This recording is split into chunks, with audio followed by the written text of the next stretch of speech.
What is up, guys? Politics Gaming here, and today we are returning back to the Federative Republic of Brazil.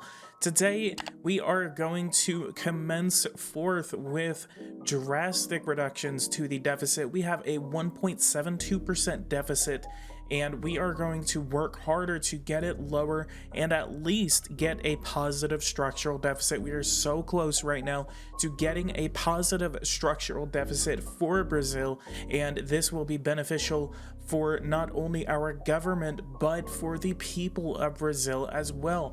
We are going to also broaden our energy production. We are going to concentrate more on renewable and nuclear energies, as well as we are going to be allocating money over into education and more into things like research so we can go after fusion technology. In the previous episode, we did build and concentrate on a highway system for the Federative Republic. We have Rio de Janeiro connected all the way up to northern Macapa, so this was a major accomplishment for my government. All the highways are still under construction. However, we are going to fill up Brazil with more highways. Fun fact about Brazil, actually, there is already a highway system, but it is not represented in Power and Revolution, unfortunately, so I have to make do with what I have instead of, just being like, well, they don't have it. So we're going to also try to connect Rio Grande do Sul all the way up to the major cities over in Sao Paulo and Rio de Janeiro. We are also possibly going to be building a highway between Brazil and Buenos Aires. Buenos Aires is the capital of Argentina, and we recently signed a free trade agreement with the nation. This is the largest free trade agreement in South America, and if we can go over and look, this free trade agreement is worth $36 billion, so this is going to be very beneficial for both of our countries. And maybe in the future we can go for an economic and political pact. However, that is not what we are able to do yet. But we do want to sign more free trade agreements with other nations in Brazil.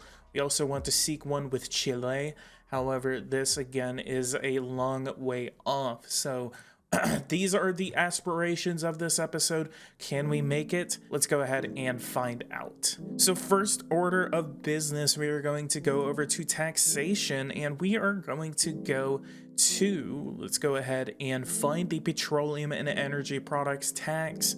We're going to go ahead and lower this to R$1 per liter. This will definitely help out purchasing power in Brazil. Let's go over here and see what we can do in order to alleviate the situation, the burden of the gas tax on the citizens of Brazil. We actually won't be losing that much, so let's go ahead and again go over to the petroleum and energy products tax, and we're going to lower it to a solid R$1 per liter. So let's go ahead and hit confirm. Let's see what the reaction by Parliament is. And Parliament does take it. The center parties actually don't necessarily like it, but the left-leaning and right-leaning parties do support my proposition.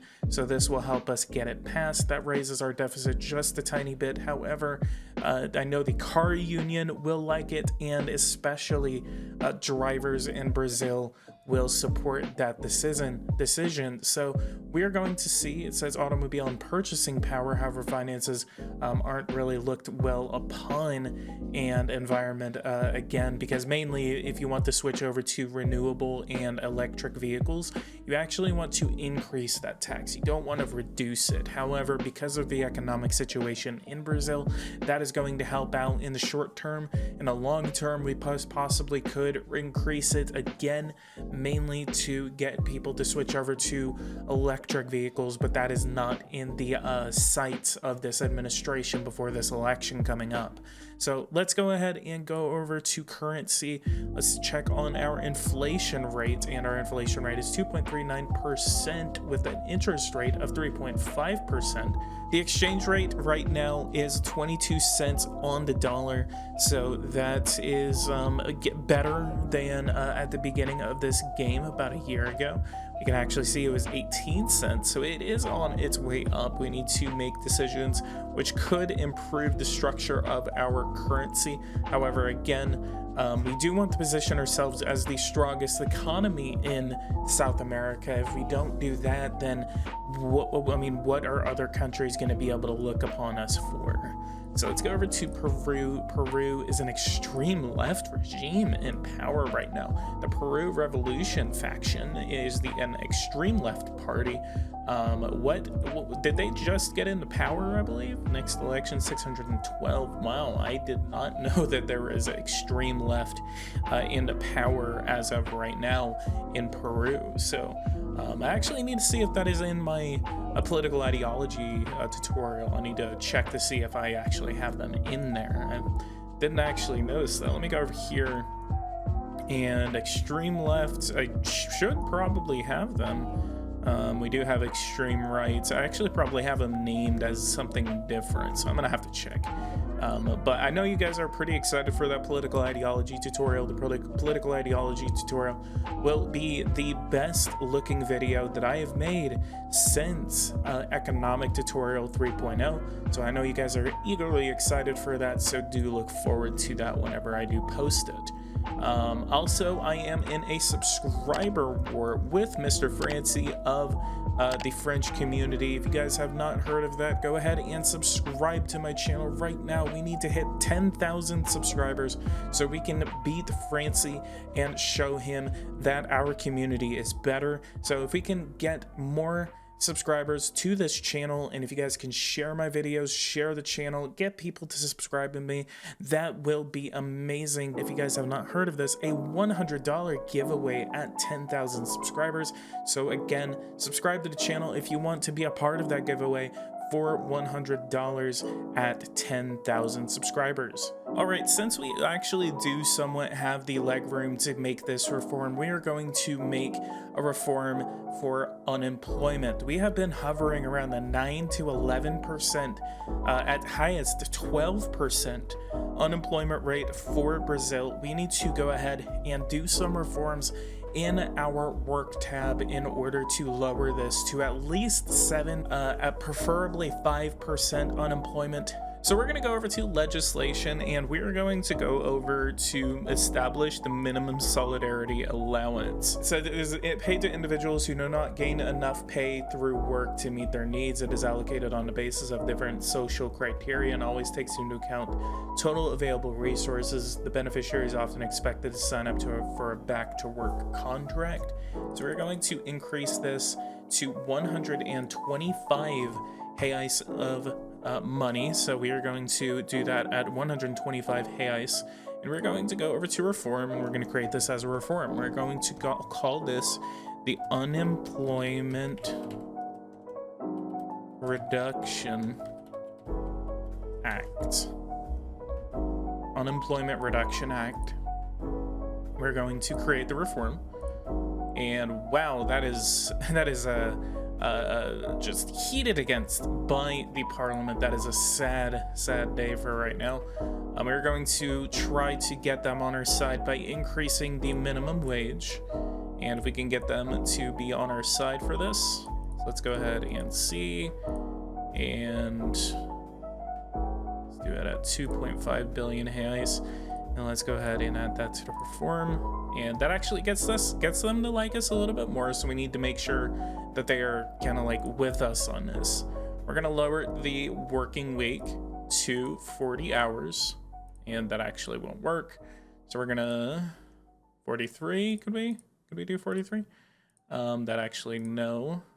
What about established duration of job allowance duration of the allowance for job seekers? Could we actually get that to 7? Could actually get some of the right wing on our side. That'll actually save us 3 billion reais. So we're actually able to pay for this a little bit. Can I actually make that a point? Oh my god, we actually can. But we won't. Unemployment Reduction Act. Go ahead and add that, see what happens. We're gonna have to meet with some of these parties, try to see if we can get them to support it. If anything, we're probably just gonna have to withdraw the reform. So we're gonna try to meet with these guys. no civil unrest because of that, so that's good. And just go ahead and try to get them to support it. No problem, I intended to do so. And really? I don't understand. Why didn't you send me?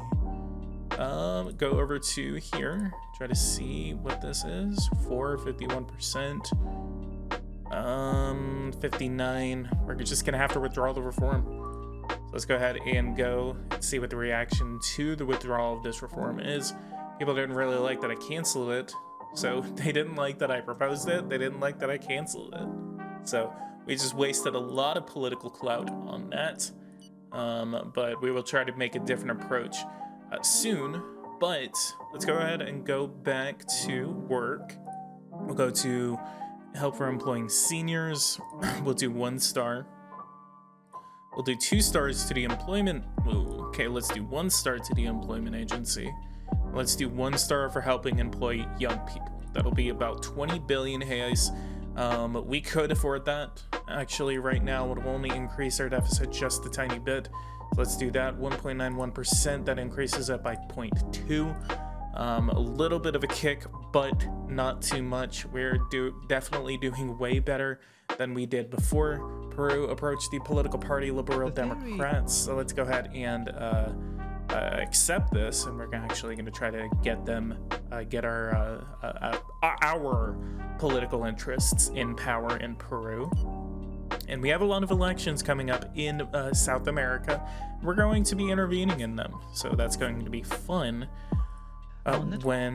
Whenever we start to intervene in a lot of these elections. There you are. Ecuador 2025, Colombia, your next elections are in 2024, so they're actually literally happening now. So, come here. 2024, your elections are literally in 36 days. Let's go ahead and intervene in the elections in Colombia. Colombia is already dealing with political instability right now, from what we can tell. So we're going to go ahead and go over here to Secret Service. We're going to go to cybersecurity. We're going to do some cyber hygiene. And as well, we are going to... An electoral cyber attack consists in breaking into a computer of a political party during an election, collect data, then use them for malicious ends to influence the choices of the voters. So let's go ahead and do the parties in power. And I believe we might already have some funding to the party that we want in Colombia. I actually don't know. I'm gonna have to check real quick. But we're going to cyber attack the Workers' Party for Socialism in Colombia. Let's go ahead and confirm that. And then we are also going to launch a massive cyber attack against Colombia. So we're going to be doing 2 things, and we're going to try to get a friendly government in power in Bogota. So that will be really, really good that we can get that done here. All right, and it looks like that we just discovered a brand new type of nuclear reactor. Our nuclear engineers have just developed a new SMR, or small modular reactor nuclear technology. With a simple and standardized design, it reduces the amount of investment necessary to construct small nuclear power plants and thus provide competitive alternative to fossil fuel power plants. The use of recent technology and the low strength of these reactors also make them safer and limits the risk of a serious accident. We are not the first, but we can profit a lot from this technology. So that is going to be very good that we can invest in some SMRs for some of our smaller cities, especially up in the north. These are very good investments, especially if you are a small country. You cannot afford a big nuclear reactor. You can actually invest in some SMRs. SMRs are pretty much a game changer. That way you don't have to literally spend your entire GDP, or 25, 30, 40% of your GDP on a gigantic nuclear reactor in correlation like you playing Georgia or something like that. So let's go ahead and build a couple of them. That's what the plan is going to be. So let's go over to construction, and let's go over to SMR, and we're going to build a handful of them. Yeah, we can get them done in 6 months. I'll actually kind of like a little less. I won't fund them as much. All right, we have some major news right now. So in Uruguay, a socialist government just came to power during my time. watching the election in Colombia, several major events just happened. So in Uruguay, a socialist government just came into power, so that is a major loss in our realm that we were not paying attention to the election in Uruguay. The election in Colombia has yet to conclude. However, the Pope has died. This is a major announcement on this series. Mr. President, with profound grief, I must inform you about the death of His Holiness Francisco. After the life devoted to the service of God and his flock, His Holiness was recalled to the kingdom of heaven, from where he will look down at us with his benevolence. His funeral will take place in Rome in 3 days. Needless to say, we expect your attendance, Mr. President. This is from Samuel da Casogos, the Catholic community's leader. We will go to the next day and see what the results of this Colombian election are, and as well, there are protests or riots right now in Canada and the United States. In the United States, a favorable regime change just took place, in which Mitch McConnell was elected president of the United States. This actually makes our political alignment a little bit closer in terms of foreign relations, so we can actually go over here. We do have a somewhat better relationship with the United States. That's actually another thing that we need to do. We need to look into upgrading our contract with the United States to a free trade agreement, a global economic treaty, since we do have a better ideological standpoint between the United States and Brazil. This will be a major achievement for us and will actually boost growth for our country. So we need to continue to watch the Colombian election. We still don't know yet whether the next elections are in 10 days. So this is the second turn. So it actually tells you whenever there's a second turn. I hate second turn elections. I always hate them. All right, and the election of Pope Theodore III has taken place. Mr. President, the Cardinals appointed a new head of the Catholic Church. Henceforth, His Holiness Pope Theodore III will no doubt be exemplary guide and a peacemaker among people. Let's rejoice, Mr. President, and give thanks to God and ask Him to grant Theodore III great strength and wisdom. We are also now 2 days from the nomination of a new president in Colombia, so we are looking forward to that cyber attack on the Colombian Workers' Party for Socialism. I'm getting back to you on a report of our cyber attack. We influenced the party results by 10%, give or take that 5%, and the party has lost the election. We also made a last-minute funding move right before the second round of the election, in which we gave one of the conservative parties enough money. We gave them like 5 billion reais for their campaign. Did they win? We don't know yet. We have not seen relations change. We have also not seen anything from our advisors yet. And a favorable regime change in Colombia has taken place, Mr. President. Following the election, our party has increased in power. A new era has begun for our country. And in our view of respective political orientations, our relation should improve, with the old regime not being aligned to your positions. So this actually has benefited relations between Colombia and the Federative Republic. Let's go ahead and see who it is. It is exactly the party that we wanted in power. It is a right-leaning party. And so this is a major win for us. Even though we lost on the front of Uruguay, we do win on the front of Colombia. Let's go ahead and see what our relations are between our two nations. We can immediately send over a free trade agreement with them and get them on our side. Let's go ahead and get the ink dry on that agreement. We're also going to go to the United States, and we're going to sign a free trade agreement with the United States as well.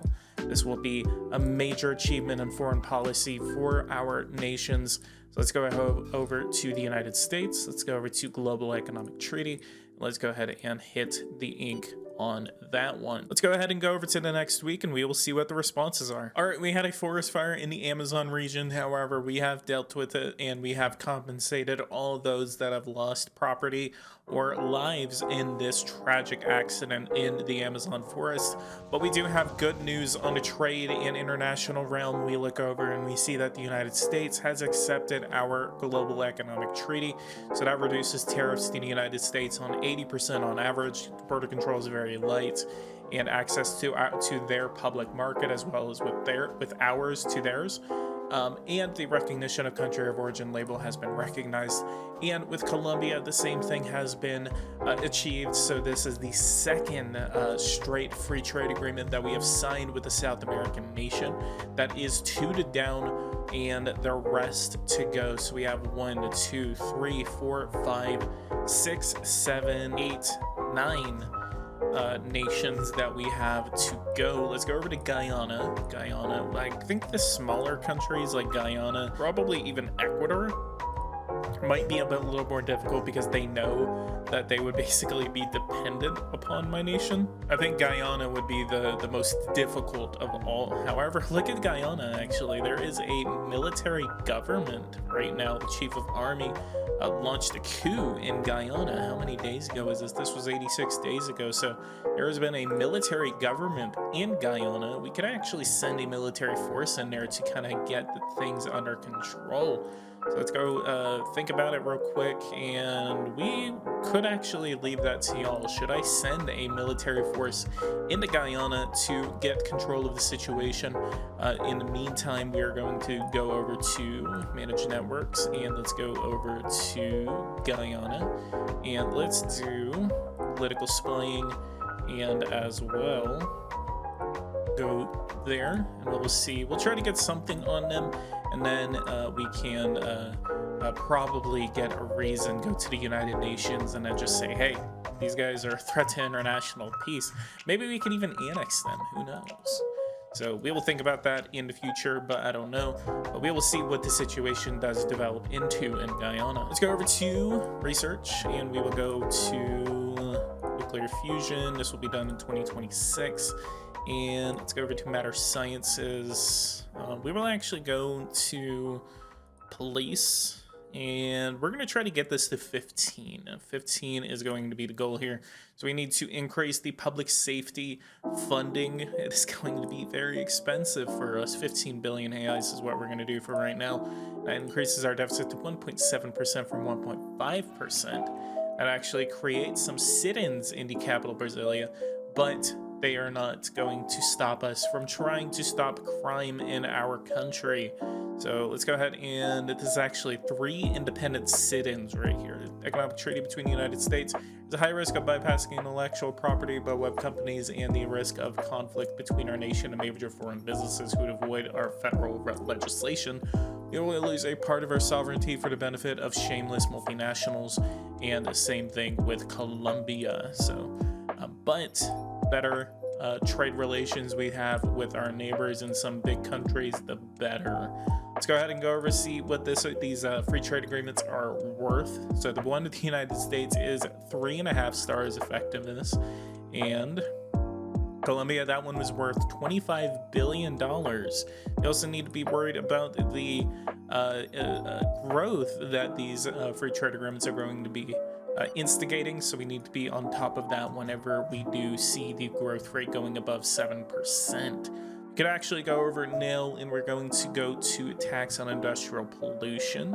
We're going to increase that. So right then and there, we just paid for the increase to the police forces. So that was really, really good. Let's go over to immigration, and let's see, 27,000, 28,000 right now. And establish integration policy. Could we actually go for an open policy? Well, it'll be the opinion of the people and parliament for an open policy. Should I go for that, or what do you guys think? The public authorities can make it more or less flexible. Immigrants can benefit from the same treatment as citizens of the country, and difficult responsibilities can be imposed in exchange, such as learning the national language. Let's cancel that real quick. How many illegal immigrants we have? We have 52,000, and that is actually going down. So if we can actually start getting more people into our country, that could actually help us out economically, because it's basically saying like, hey, if you want to come over and work with Brazil, we can actually go ahead and do that. Let's go over to here, integration policy.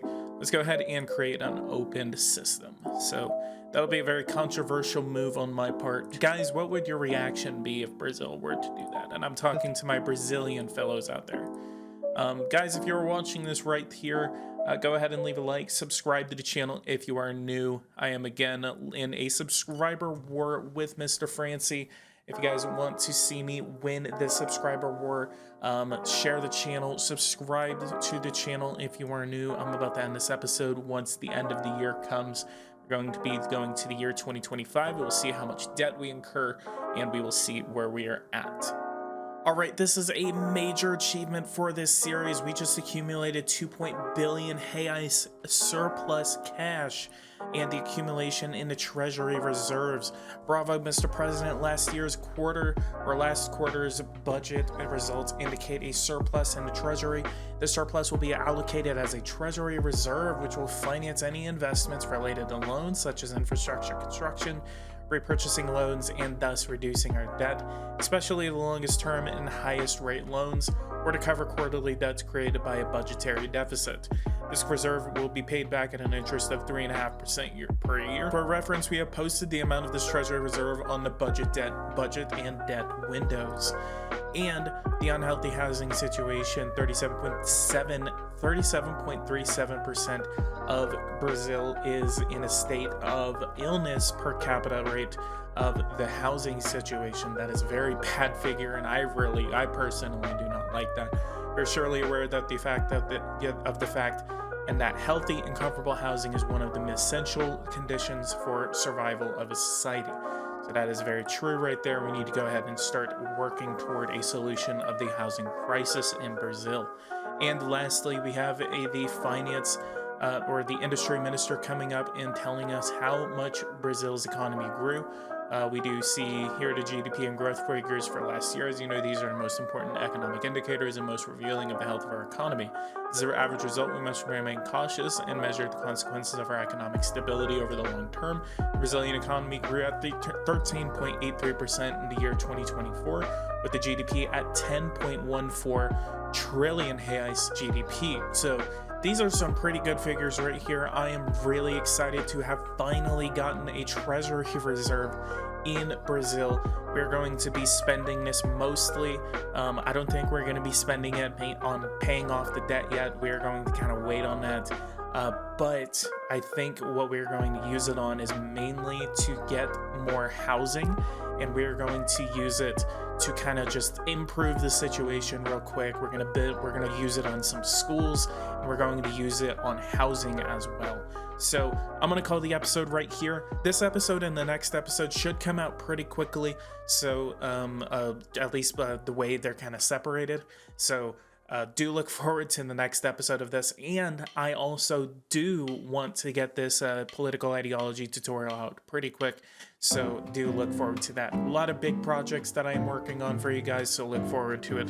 And go ahead and subscribe to the channel so I can hit 10,000 subscribers very soon. There's $100 waiting for one lucky person at 10,000 subscribers.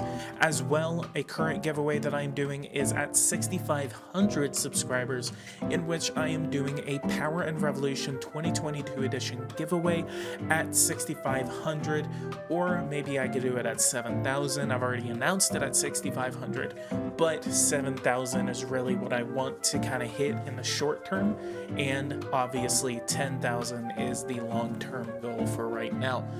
Guys, leave a like, subscribe to the channel if you are new. I want to see you guys help me hit 10,000 subscribers and beat the YouTuber Francie in our subscriber war. This is a friendly subscriber war, so do not do anything stupid, please, because I will know about it. So leave a like, subscribe to the channel if you are new, help me hit 10,000 subscribers, and I will see you guys in the next episode. Thank you guys so much for watching, and take care.